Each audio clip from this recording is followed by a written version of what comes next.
আসসালামু আলাইকুম viewers, welcome back to my channel. আজ আমি আপনাদের সাথে শেয়ার করব মুসমুসে মিষ্টি চিড়া ভাজির রেসিপিটা। আশা করি আপনাদের সবার ভালো লাগবে। ঘরে থাকা 3টা উপকরণ দিয়ে আপনারা চাইলেই অবসর সময়ের জন্য এই নাস্তাটা তৈরি করতে পারেন।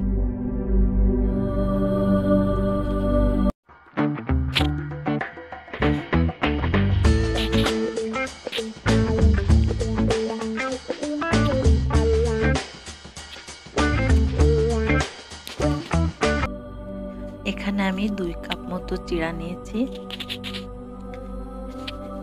চিড়াটা একটা প্যানে দিয়ে অনবরত নাড়তে হবে, আর চুলার জালটা মিডিয়াম হাইটে রাখতে হবে প্রথমে।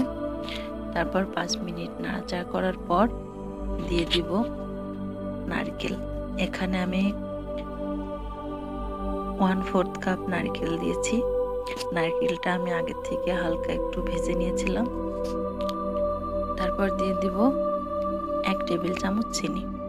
এখানে কিন্তু আমি টোটাল 4 থেকে 5 টেবিল চামচ চিনি ব্যবহার করব, কিন্তু আমি এটা অল্প অল্প করে দিব আর নাড়তে থাকব। একবারে পুরা চিনিটা দিলে কি হবে, চিনিটা নিচে থেকে লেগে ক্যারামেল হয়ে যাবে, কিন্তু চিড়ার গায়ে খুব ভালোভাবে লাগবে না। আর অল্প অল্প করে বারবার চিনি দিতে থাকবো আর নাড়তে থাকবো, তাহলে চিড়ার গায়ে চিনিটা খুব ভালোভাবে লেগে যাবে, খেতে খুব সুস্বাদু হবে।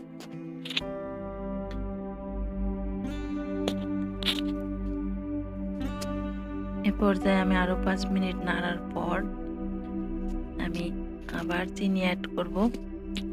এটা কিন্তু খুব ধৈর্য নিয়ে অনেকক্ষণ সময় ধরে এটা ভাজি করতে হবে। আমি এ পর্যায়ে চুলার হিটটা একেবারে লোতে করে দিয়েছি। আমি আবার চিনিটা দিয়ে দিচ্ছি। এটা যখন সম্পূর্ণ রেসিপিটা আমাদের হয়ে যাবে, আমরা এটা চাইলে 1 মাসের 2 মাসের জন্য বাসায় যে কোনো এয়ারটাইট জারে সংরক্ষণ করতে পারি। আমি আবার আরো 1 টেবিল চামচ চিনি দিয়ে দিচ্ছি।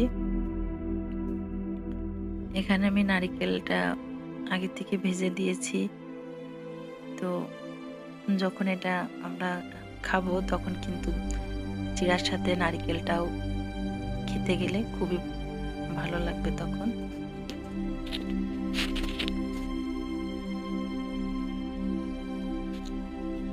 এভাবে আমি 4-5 টেবিল চামচ চিনি দিয়ে নেড়ে নেড়ে পুরা রেসিপিটা তৈরি করে নিব।